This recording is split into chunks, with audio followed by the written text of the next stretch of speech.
Welcome to Lola Adventures vlog, guys. We went here in Kaomaru Park in Toyama Prefecture.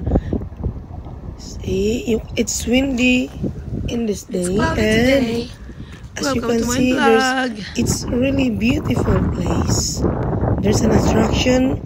You can see the big ship, and the background, you can see the Shin Minato Bridge, the longest bridge, the largest cable-stayed bridge here in Toyama. 3.6 kilometers. At overlooking po ang Mount Tateyama nito, the most beautiful bay in Toyama.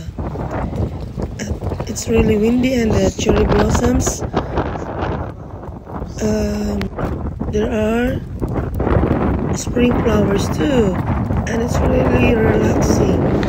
See, it's really windy and there's no people around.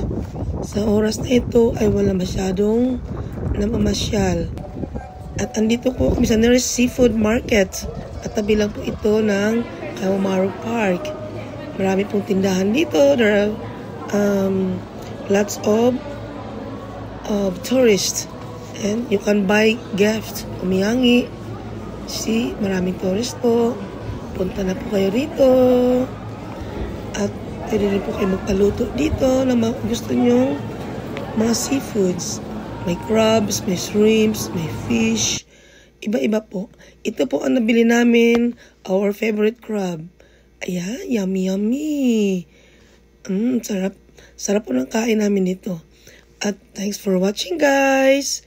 Maiksi lang short video na to.